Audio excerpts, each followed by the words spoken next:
നമസ്കാരം.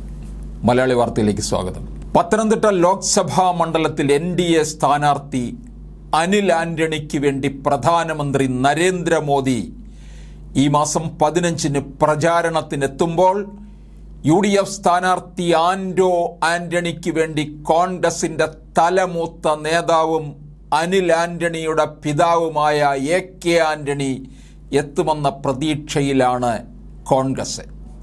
ഇന്ത്യ ഭരിക്കുന്ന NDA സ്ഥാനാർത്ഥിയായി മകൻ മത്സരിക്കുമ്പോൾ മുഖ്യ എതിരാളിയായ കോൺഗ്രസിന്റെ അഖിലേന്ത്യാ നേതൃസ്ഥാനത്താണ് AK ആന്റണി.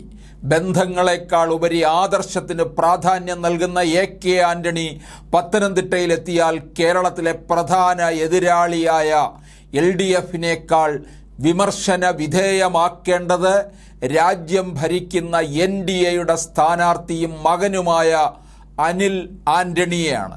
അതിന് AK ആന്റണി ഒട്ടും മടിക്കില്ല എന്ന വിശ്വാസമാണ് കോൺഗ്രസിനുള്ളത്. മകനെതിരെ പിതാവ് വോട്ട് തേടുന്ന അപൂർവതയാണ് AK ആന്റണി. ആന്റോ ആന്റണിക്കായി പ്രചാരണത്തിനെത്തിയാൽ സംഭവിക്കുന്നത് ഇതൊരു പക്ഷേ രാജ്യാന്തര തലത്തിൽ പോലും വാർത്ത ആയേക്കാം. പത്തനംതിട്ട ജില്ലയിലെ ആറന്മുള, റാന്നി, കോന്നി, അടൂർ, തിരുവല്ല എന്നീ നിയമസഭാ മണ്ഡലങ്ങളും കോട്ടയം ജില്ലയിലെ കാഞ്ഞിരപ്പള്ളി, ഈരാറ്റുപേട്ട എന്നീ മണ്ഡലങ്ങൾ ഉൾപ്പെടുന്നതാണ് പത്തനംതിട്ട ലോക്സഭാ മണ്ഡലം. തുടക്കത്തിൽ PC ജോർജ് NDA സ്ഥാനാർത്ഥിയായി മത്സരിക്കുമെന്നായിരുന്നു പ്രചരണം.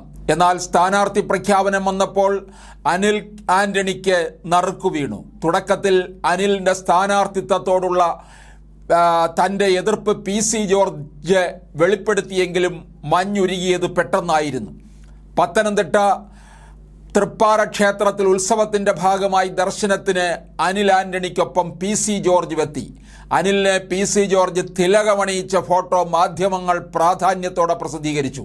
കഴിഞ്ഞ തവണ BJP സംസ്ഥാന പ്രസിഡന്റ് K സുരേന്ദ്രന് പത്തനംതിട്ടയിൽ ലഭിച്ചത് 2,97,396 വോട്ടുകളാണ്. രണ്ടാമതെത്തിയ CPMലെ വീണാർ ജോർജിന് 3,36,684 വോട്ടുകളിൽ ലഭിച്ചു. വ്യത്യാസം 39,252 വോട്ടുകൾ മാത്രം. എന്നാൽ ഇക്കുറി ഇത് മാറിമറിയുമെന്നാണ് BJPയുടെ കണക്കുകൂട്ടൽ. സംസ്ഥാന ഭരണവിരുദ്ധ നിലപാട് പ്രകടമാകുമെന്നാണ് അവരുടെ വിലയിരുത്തൽ.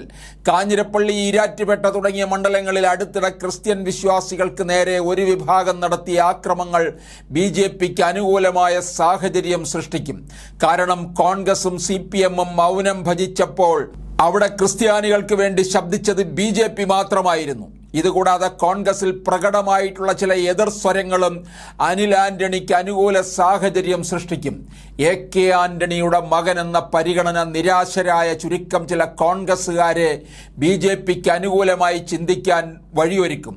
ഈ ചിന്താഗതി മാറ്റാൻ മകനെതിരെ പ്രചാരണത്തിന് സാക്ഷാൽ AK ആന്റണി തന്നെ രംഗത്തിറങ്ങിയാലും കഴിയില്ലെന്നാണ് BJPയുടെ ധാരണ. കഴിഞ്ഞ തവണ കേന്ദ്രത്തിൽ കോൺഗ്രസ് തിരിച്ചെത്തുമെന്ന ധാരണ കേരളത്തിൽ പ്രകടമായിരുന്നു. എന്നാൽ ഇക്കുറി മോദി വീണ്ടും അധികാരത്തിലെത്തുമെന്നാണ് സർവേ ഫലങ്ങൾ പറയുന്നത്.